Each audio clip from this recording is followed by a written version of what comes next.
പലവിധ ടെസ്റ്റുകളെയും കുറിച്ച് കേട്ടിട്ടുണ്ട്. ഡ്രൈവിംഗ് ടെസ്റ്റ്, രക്തം, കഫം, മൂത്രം, മലം ടെസ്റ്റ്, അങ്ങനെ പലതും. പക്ഷെ ബോയ് ഫ്രണ്ട് ടെസ്റ്റ് നിങ്ങൾ ആരെങ്കിലും കേട്ടിട്ടുണ്ടോ? സൈക്കോസിന്റെ പല അവസ്ഥാന്തരങ്ങളും കേട്ടിട്ടുണ്ട്.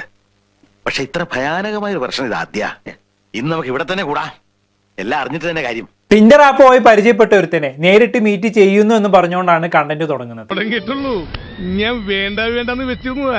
പിന്നീട് ആ ചെക്കന്റെ കൂടെ കറങ്ങുന്നതും ബോയ് ഫ്രണ്ട് ടെസ്റ്റ് നടത്തുന്നതും ഒക്കെയായി. എന്തോ കുത്തി പറയുന്ന പോലെ എനിക്ക് ഫീൽ ചെയ്യുന്നുണ്ട് കേട്ടോ. കുത്തിയില്ലല്ലോ, കുത്താൻ പോണല്ലേ ഉള്ളൂ. കുറെ ദൂരം നിന്നാണ് എന്നെ കാണാൻ വേണ്ടി വരുന്നത്. ഞാൻ റെയിൽവേ സ്റ്റേഷനിൽ പിക്ക് ചെയ്യാൻ വേണ്ടി പോയി. ആൾ ലിറ്ററലി ആളുടെ വീട്ടിൽ നിന്ന് എനിക്ക് വേണ്ടി ബ്രേക്ക്ഫാസ്റ്റ് പ്രിപ്പയർ ചെയ്ത് കൊണ്ടുവന്നത്.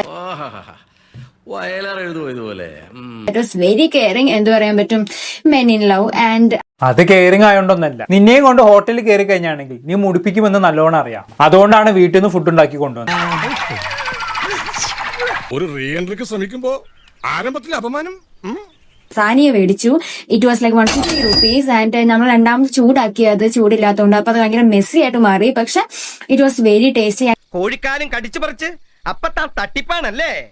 ആ പാവം ഉണ്ണിയമ്മയെ മായം കാട്ടി തക്കിട തരികിടയാക്കി നാട്ടുകാരെ മുഴുവൻ പറ്റിച്ച് പറഞ്ഞ ആ ചെക്കനെ മുടിപ്പിച്ച് കിട്ടുന്നില്ലേ. ഒന്ന് ഹോട്ടലിൽ പോലും കയറ്റാതെ കൊണ്ട് നടന്നതേനു. പക്ഷെ ലുലുമാളിൽ കയറി പണി കിട്ടി. വില നോക്കാനെന്നും പറഞ്ഞ് ഓരോന്ന് എടുത്തെടുത്ത് ആ ചെക്കനെ അങ്ങോട്ട് മുടിപ്പിച്ചു വിട്ടു. നിനക്കൊരെല്ലു കൂടുതലാ. അതെയാ. ബൂട്ട്സ് ഷോപ്പ് ചെയ്യാൻ വേണ്ടി ഡിസൈഡ് ചെയ്തു. ഈ 2 ഡ്രസ്സാണ് ഞാൻ എടുത്തത്. 799 ഈച്ച് ആണ്. എനിക്ക് രണ്ടും ഭയങ്കര ഇഷ്ടമായി. ഇത് ഫസ്റ്റ് റെഡ് വൺ ആണ്. ആൻഡ് അടുത്തത് വരുന്നതെന്ന് വെച്ചാൽ ബ്ലാക്ക് ആയിരുന്നു. എനിക്ക് രണ്ടും ഒരേപോലെ ഇഷ്ടമായി. I was very confused. And അവസാനം ഞാൻ റെഡ് ചൂസ് ചെയ്യാന്ന് വിചാരിച്ചു. ആൻഡ് എന്നെ സർപ്രൈസ് ചെയ്ത ഒരു 3 ആള് വെയിറ്റ് ചെയ്തു. ആളെ ലിറ്ററലി ബ്ലാക്ക് മൂഡ് എന്റെ കയ്യിൽ വെച്ച് തന്നു. മനുഷ്യനെ നാറ്റിക്കാനായിട്ട് ജനിച്ചിരിക്കണോ താൻ? അല്ലെങ്കിൽ തന്നെ നാട്ടിലിറങ്ങി നടക്കാൻ മേല. അതും പോരാഞ്ഞിട്ടായി 1500 ആ ഷോപ്പിംഗ് ടെസ്റ്റും കൂടെ ആള് പാസ്. പൊട്ടൻ എന്ന് പറഞ്ഞ മരപ്പൊട്ടൻ. ആ റെഡ് ഡ്രസ്സും കൂടി വാങ്ങുന്നത് എങ്ങനെയെങ്കിലും മുടക്കാനുള്ളതിന് പകരം ബ്ലാക്ക് ഡ്രസ്സും കൂടി വാങ്ങിച്ചു കൊടുത്തേക്കും. നന്നായിട്ടുണ്ട്.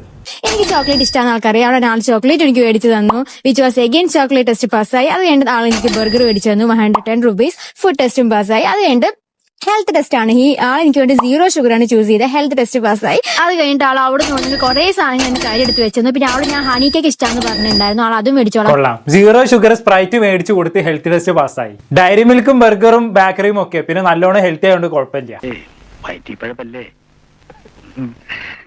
ഒരു കയ്യിൽ ഷുഗർ ഫ്രീ സ്പ്രൈറ്റും മറ്റേ കയ്യിൽ ഫുൾ ഷുഗർ ലോഡഡ് ഐറ്റംസും. ഒരു പ്രത്യേക തരം ഹെൽത്തി ടെസ്റ്റ് ആണ് കുട്ടി നടത്തിയതെന്ന് തോന്നുന്നു. നീ മരണമാസാടാ, വേറെ ലെവലടാ നീ.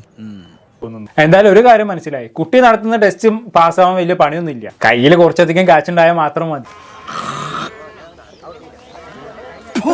ഫൈനൽ ടെസ്റ്റ് ആണ്.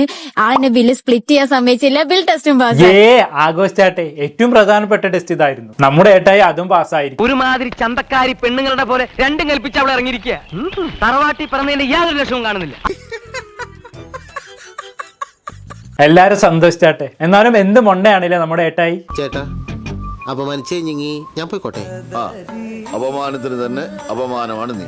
തിരിച്ചു പോണ വഴി മെട്രോയിൽ വെച്ചിട്ട് ആളെ ഭയങ്കര റൊമാൻറ്റിക് ആയിട്ട് എന്റെ കൈ ഇങ്ങനെ പിടിക്കാൻ വേണ്ടി നോക്കി. അത് ഭയങ്കര അൺഎക്സ്പെക്ടഡ് ആണ്. ഇത്രയൊക്കെ ആയ സ്ഥിതിക്ക് ഏട്ടായിക്ക് വേണ്ട ഒരു സുഖം ഒന്നില്ലെങ്കിൽ ഇത്രയും പൈസ ഒക്കെ ചെലവാക്കിയതല്ലേ, ഒരു സ്പർശന സുഖമെങ്കിലും കിട്ടണ്ടേ. ഇനിയൊരു ഡേറ്റും കൂടി വേണമെന്ന് പറഞ്ഞാൽ അവന് കിഡ്നി ഊരി വിൽക്കേണ്ടി വരും. എന്റെ ഈ അവസ്ഥ കണ്ടല്ലോ, എങ്ങനെ ഇഷ്ടപ്പെട്ടോ?